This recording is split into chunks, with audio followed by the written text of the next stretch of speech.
তুমিও কি মেকআপ করতে চাও বাট বুঝতে পারছো না কিভাবে করবে বা কি প্রোডাক্ট লাগে মেকআপ করার জন্য?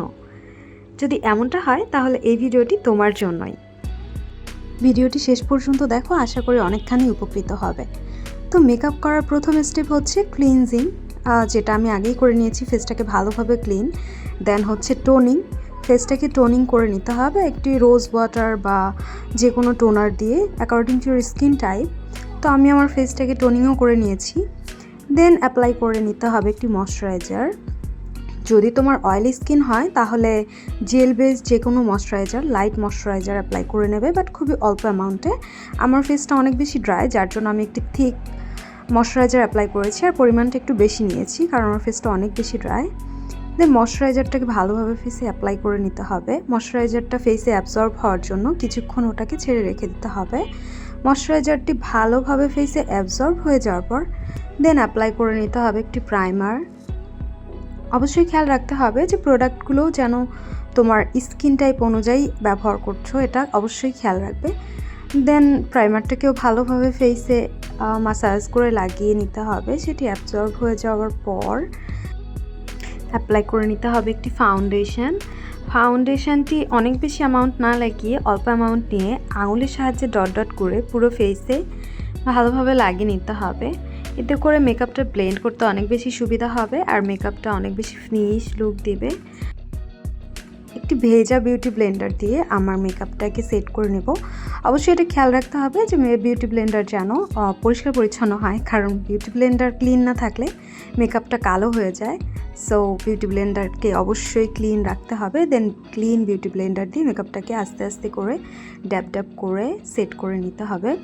ঘষাঘষি একদমই করা যাবে না, কারণ ঘষাঘষি করলে মেকআপ ক্র্যাক করে যাবে আর অনেক জায়গায় দলা দলা পাকিয়ে যাবে। সো ঘষাঘষি করে একদমই লাগানো যাবে না। মেকআপটাকে অবশ্যই ড্যাব ড্যাব করে পুরো ফেসে বিউটি ব্লেন্ডারের সাহায্যে ব্লেন্ড করে নিতে হবে। তবে হ্যাঁ, ব্রাশের সাহায্যেও ব্লেন্ড করা যেতে পারে। আমার কাছে বিউটি ব্লেন্ডারটাই পারফেক্ট লাগে, তাই আমি বিউটি ব্লেন্ডার দিয়েই মেকআপ ব্লেন্ড করি অধিকাংশ সময়। দেন পুরো ফেসে মেকআপটাকে খুব ভালোভাবে ব্লেন্ড করা হয়ে গেলে দেন ফেসের dark circle area and highlight এরিয়াগুলোতে একটি কনসিলার লাগিয়ে নিতে হবে অল্প অল্প অ্যামাউন্টে। যেমন চোখের নিচের ডার্ক সার্কেল এরিয়াতে, দেন নোজে, দেন ফরহেডে, এই এরিয়াগুলোতে কনসিলার অ্যাপ্লাই করে সেটিকেও ভালোভাবে ব্লেন্ড করে নিতে হবে। তো এখানে আমি তোমাদের উদ্দেশ্যে কিছু কথা বলতে চাই। তোমরা যদি আমার ভিডিওটি পছন্দ করে থাকো তো অবশ্যই লাইক কমেন্ট করো, আর এটাও বলো পরবর্তীতে কী ধরনের ভিডিও চাই কমেন্টে জানাতে একদমই ভুলবে না। আর চ্যানেলটাকে অবশ্যই সাবস্ক্রাইব করে রেখো। এ ধরনের আরও অনেক makeup tutorials, video, tips and বিভিন্ন ধরনের makeup related hacks, skin care এগুলো পেতে আমার চ্যানেলটিকে অবশ্যই সাবস্ক্রাইব করে রেখো। তো চলো এবার মেকআপের কথায় চলে আসা যাক। দেন কনসিলারটি ব্লেন্ড করার পরে লুজ পাউডার দিয়ে মেকআপটাকে সেট করে নিতে হবে, যেটি একটি ম্যাট ফিনিশ লুক দেয়। অনেক বেশি পাউডার একবারে ইউজ করা যাবে না, অল্প করে ইউজ করতে হবে। দেন সেটাকে ডাস্ট অফ করে ফেসে লাগিয়ে নিতে হবে ব্লাশন। আমি পাউডার ব্লাশ লাগাচ্ছি যেহেতু এটি গরমের সময়, তো লিকুইড প্রোডাক্ট যত কম পারা যায় তত ইউজ করা ভালো, কারণ অনেক বেশি লিকুইড প্রোডাক্ট ইউজ করলে মেকআপ অনেক বেশি ক্র্যাকি হয়ে যায় আর একদমই দেখতে ভালোও লাগে না, অনেক প্রবলেম হয়। সো যত বেশি ভালো চেষ্টা করতে হবে গরমের সময় পাউডার বেস প্রোডাক্টগুলো ইউজ করতে। দেন আমি আমার ফেসটাকে হাইলাইট করে নিচ্ছি।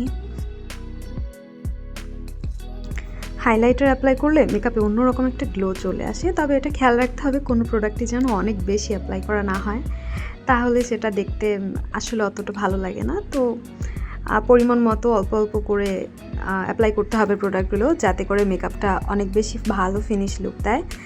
দেন হাইলাইটার অ্যাপ্লাই করার পর আমি আমার আইব্রাউজটা কমপ্লিট করে নিচ্ছি। আইব্রাউজটা আমি কোনো আইব্রাউজ পেন্সিল বা আইব্রাউজ পমেড দিয়ে করছি না, আমি জাস্ট শ্যাডো প্যালেটে ব্ল্যাক কালারের যে শ্যাডোটা থাকে সেটা দিয়ে করছি, কারণ বেজ মেকআপ কমপ্লিট করার পর আই শ্যাডোতে যদি জেল বেজ কোনো প্রোডাক্ট দিয়ে আইব্রাউজ করা হয় তাহলে যদি ঘেটে যায় তাহলে প্রবলেম হবে। সো চেষ্টা করতে হবে যে আই শ্যাডো দিয়েই, পাউডার শ্যাডো দিয়েই আইব্রাউজটা কমপ্লিট করা। দেন আমি আমার আই লুকটা ক্রিয়েট করে নিচ্ছি। আই লুকটি আমি আমার শাড়ি কালারের সাথে ম্যাচিং করে নিব। তো আমি একটু পিঙ্ক আই শ্যাডো নিয়ে আমার আইস লিডের ওপর অ্যাপ্লাই করে নিচ্ছি। দুটো আইতে ভালোভাবে লাগিয়ে সেটিকে ব্লেন্ড করে নিচ্ছি ব্রাশের সাহায্যে। ব্লেন্ড করার শেষে আমি জাস্ট আইলিডের মিডল পয়েন্টে খুব হালকা পরিমাণে শিমার, গোল্ডেন শিমার অ্যাপ্লাই করে নিচ্ছি।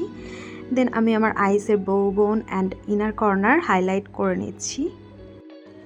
দেন আমি সেটিং স্প্রে দিয়ে আমার মেকআপটাকে সেট করে নিচ্ছি, যাতে করে মেকআপটা অনেক বেশি লং লাস্টিং হয়, তাই সেটিং স্প্রে একদমই স্কিপ করা যাবে না। দেন আমি আমার আইলাইনার পরে নিচ্ছি। সেটিং স্প্রে অ্যাপ্লাই করার পরে আইলাইনার, কাজল, মাস্কারা এগুলো অ্যাপ্লাই করতে হবে, কারণ আগে যদি অ্যাপ্লাই করা হয় তাহলে এগুলো ঘেটে কালো হয়ে যেতে পারে, মেকআপ নষ্ট হয়ে যেতে পারে। সো এদিকে খেয়াল রাখতে হবে। And this is my final look. Hope you guys like it. আর আপনারা যদি আমার এই ভিডিও থেকে একটু উপকৃত হন তাহলে অবশ্যই আমার চ্যানেলটিকে সাবস্ক্রাইব করুন, আর অবশ্যই লাইক কমেন্ট করতে ভুলবেন না। অ্যান্ড তোমরা যদি চাও কোনো মেকআপ টিউটোরিয়াল আমার থেকে, তো আমাকে কমেন্টে জানাতে পারো, আমি অবশ্যই চেষ্টা করব তোমাদের জন্য সেই ভিডিওগুলো বানানোর। তো দেখা হচ্ছে নেক্সট ভিডিওতে। Thank you, bye by.